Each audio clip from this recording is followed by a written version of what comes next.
capitalism is itself transitory. It's not perpetual.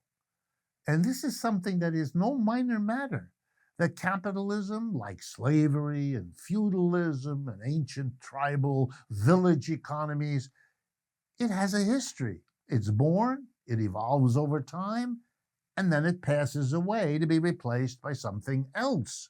That has happened to every other economic system, and Marx insists that it's going to happen to capitalism too. Marx is offering us a real alternative, a concrete way to understand change beyond capitalism that offers us a better way, which at a time of capitalism disappointing, and I'm being polite here, a growing number of people, is no minor contribution.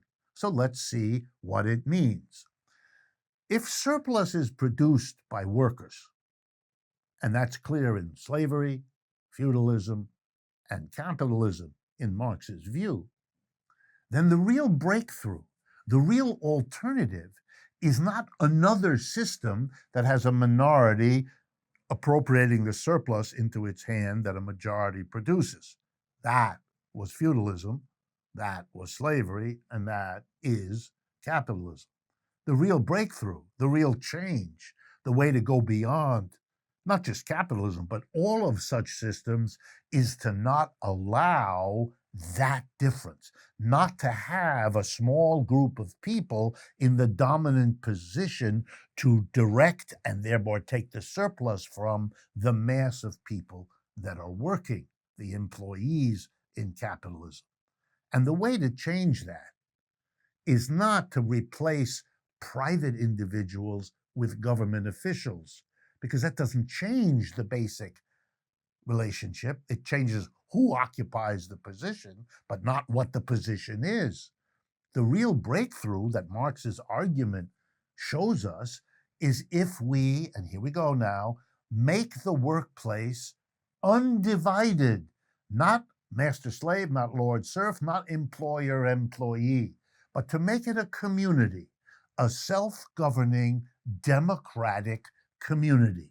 Everybody has one vote, and together we decide through debate and then majority voting what we want to do in this workplace, what we want to produce, how we want to do it, where we want to do it, and what we want to do with the total output, the revenue we get if we sell it, and so on.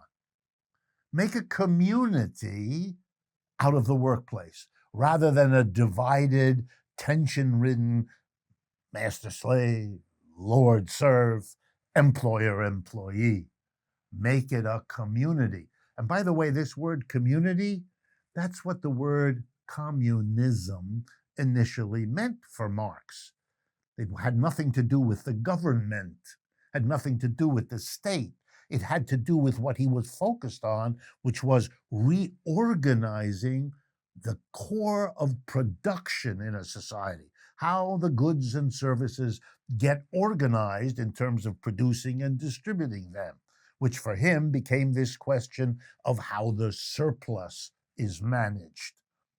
So a worker co-op, which is the name given in the United States and some other countries, is for Marx the logical breakaway from capitalism, the way to cure capitalism's ills, the way to do better than capitalism.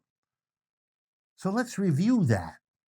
If you're a Democrat with a small d, you believe in democracy, well, then Marx's argument ought to appeal to you right off the bat, because he's talking about effectively democratizing the enterprise, democratizing the workplace. And a commitment to democracy should never have exempted the workplace from what democracy represents and means and offers us. Marx was very sophisticated. He understood that every system had in it people who believed that that system would last forever. I mean, capitalism is not exceptional in that regard.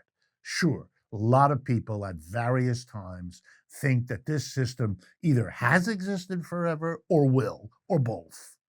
There were people who thought that about slavery. There were people who thought that about feudalism. Now, they were all wrong, and that might make you at least begin to wonder about people who act like there's nothing else but capitalism, that they may be blind to something. Marxism makes you aware of that.